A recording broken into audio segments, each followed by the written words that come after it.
अस्सलाम वालेकुम। ये साइंस का चैप्टर 3 है। हम आज ब्लड ग्रुप्स पढ़ेंगे। अगरचे तमाम इंसानों को ब्लड बज़ाहिर एक जैसा नज़र आता है, लेकिन ये कीमियाई तौर पर एक इंसान से दूसरे इंसान में मुख्तलिफ होता है। ये फ़र्क खून के सुर्ख जसीमों की सतह पर मौजूद मुख्तलिफ कीमियाई मादों के इख्तलाफ की वजह से होता है। ये कीमियाई मादे एंटीजेंस कहलाते हैं। एंटीजन और एंटीबॉडी की बुनियाद पर इंसानी खून ओ, ए बी, बी और ए ग्रुपों में तकसीम किया जाता है। इसको खून का एबीओ सिस्टम कहते हैं। किसी इंसान के खून के ग्रुप का तयन उसके खून में मौजूद एंटीजन और एंटीबॉडीज़ की मौजूदगी पर मुनहसर होता है। अगर किसी शख्स का ब्लड ग्रुप ए हो तो उसके रेड सेल्स पर ए एंटीजन मौजूद होंगे। इस तरह अगर किसी शख्स के पास बी एंटीजन हो तो उसका ब्लड ग्रुप बी होगा। अगर ये शख्स एंटीजन ए और बी रखता हो लेकिन कोई भी एंटीबॉडीज़ ना रखता हो तो वो ब्लड ग्रुप ए बी का हामिल होगा। जो शख्स ना ए एंटीजन रखता हो और ना ही बी एंटीजन लेकिन दोनों ए और बी एंटीबॉडीज़ का हामिल हो तो उसका ब्लड ग्रुप ओ होगा। और इस ब्लड ग्रुप के हामिल अफराद आलमी डोनर्स यानी यूनिवर्सल डोनर्स कहलाएंगे, क्योंकि इनके खून में ए और ना ही बी एंटीजन होती हैं। लिहाजा वो अपने ब्लड ग्रुप का अतिया किसी भी ब्लड ग्रुप के हामिल फ़र्द को दे सकते हैं। ए बी ब्लड ग्रुप के अशख़ास आलमी वसूल कुनंदे यानी यूनिवर्सल रिसिपिएंट्स कहलाते हैं, क्योंकि उनमें दोनों ए और बी एंटीजन्स होते हैं। एबीओ सिस्टम की खसूसियात के लिहाज से अब हम ये पढ़ेंगे कि किसी खून के ग्रुप पे कौन सी एंटीजन रेड ब्लड सेल्स की होती हैं और उनमें कौन सी एंटीबॉडीज़ होती हैं और उन किन से वो खून का ग्रुप खून ले सकता है, किन ग्रुप से, और किन को वो खून का ग्रुप दे सकता है। तो सबसे पहले खून का ग्रुप है ए। ए पे आरबीसीज़ पर एंटीजन्स की किस्म ए होती है, जिनका खून का ग्रुप ए होता है। उनके प्लाज्मा में एंटीबॉडीज़ की किस्म बी होती है। वो ए ग्रुप से और ओ ग्रुप से खून ले सकते हैं और ए और ए बी वालों को दे सकते हैं। खून का ग्रुप अगला है बी। बी पे आरबीसी पे एंटीजन्स की किस्म बी होती है। प्लाज्मा में उनके एंटीबॉडीज़ की किस्म ए होती है। वो बी और ओ ग्रुप से खून ले सकते हैं और ग्रुप बी और ग्रुप ए बी को खून दे भी सकते हैं। अगला खून का ग्रुप ए बी है। ए बी में एंटीजन्स ए और बी होते हैं और एंटीबॉडीज़ होती नहीं हैं उनमें। वो ए बी वाला जो ग्रुप है, जिन लोगों में ए बी ब्लड ग्रुप होता है, वो ए से, बी से, ए बी से और ओ से खून ले सकते हैं और सिर्फ ए बी को दे सकते हैं। खून का ग्रुप अगर ओ हो तो उनमें एंटीजन्स होती ही नहीं और उनमें एंटीबॉडीज़ ए और बी होती हैं और वो सिर्फ ओ से खून ले सकते हैं, लेकिन सब ग्रुप्स को यानी ए को, बी को, ए बी को और ओ को खून दे सकते हैं।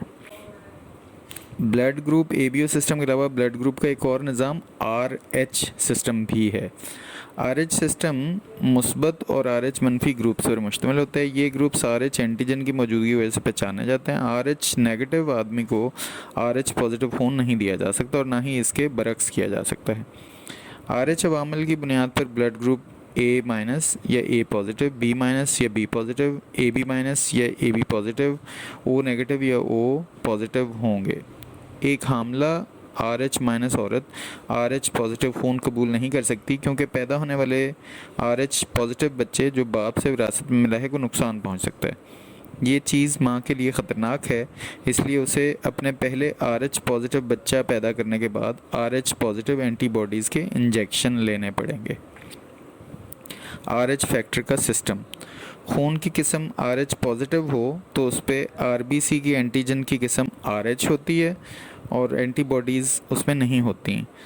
वो आर एच पॉजिटिव और आर एच नेगेटिव दोनों को खून उनसे ले सकते हैं, लेकिन आर एच पॉजिटिव वालों को सिर्फ दे सकते हैं।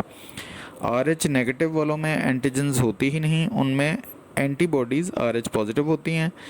वो आर एच नेगेटिव को खून उनसे वो ले सकते हैं और आर एच नेगेटिव जो होते हैं वो आर एच नेगेटिव और आर एच पॉजिटिव दोनों को खून दे सकते हैं। अगला उन्वान है डीएनए बतौर विरासती मादा। यानी डीएनए एज हेरिडिटरी मटेरियल। किसी इंसान की विरासती खसूसियात के बारे में मालूमात उसकी जीन्स में मौजूद होती हैं। ये जीन्स एक ख़ास किस्म के कीमियाई मरकब पर मुश्तमिल होती हैं जिन्हें डीएनए कहते हैं। DNA deoxy ribo nucleic acid का मुखफ़फ़ है और ये सेल के न्यूक्लियस में पाए जाने वाले क्रोमोसोम का हिस्सा है। डीएनए 4 किस्म के न्यूक्लियोटाइड्स पर मुश्तमिल होता है। एक न्यूक्लियोटाइड एक बेस, शुगर, फॉस्फेट ग्रुप से मिलकर बनता है। ये न्यूक्लियोटाइड्स मखसूस जोड़ों में मिलकर एक लंबा डबल हीलिक्स मॉलिक्यूल बनाते हैं। डीएनए के मखसूस हिस्से मुख्तलिफ हिदायत अपने अंदर पोशीदा रखते हैं। इन हिस्सों को जीन्स कहते हैं। जीन्स डीएनए में बेसिस की ख़ास तरतीब से बनते हैं। एक डीएनए मॉलिक्यूल जब अपने जैसा दूसरे डीएनए मॉलिक्यूल बनाता है तो इस अमल को डीएनए रेप्लिकेशन कहते हैं। डीएनए तमाम जानदारों का एक लाजमी जुज़्व है। एक बच्चा डीएनए दोनों वालिदैन से हासिल करता है। फ़र्द की खसूसियात मसलन जिल्द का रंग, कद, खद्दोखाल वगैरह क्रोमोसोम्स जो कि डीएनए पर मुश्तमिल होते हैं के ज़रिए बच्चे में मुंतकिल होती हैं। डीएनए में नकाइस बाज़ बीमारियों ज़ियाबितस और हीमोफीलिया का बायस बनती हैं जो कि वालिदैन से विरासती तौर पर मुंतकिल हो सकती हैं। एक सेल के अंदर मौजूद तमाम जीन्स को जीनोम कहते हैं। इंसानी जीनोम में 3.2 बिलियन पेयर यानी 3.2 अरब पेयर मौजूद होते हैं।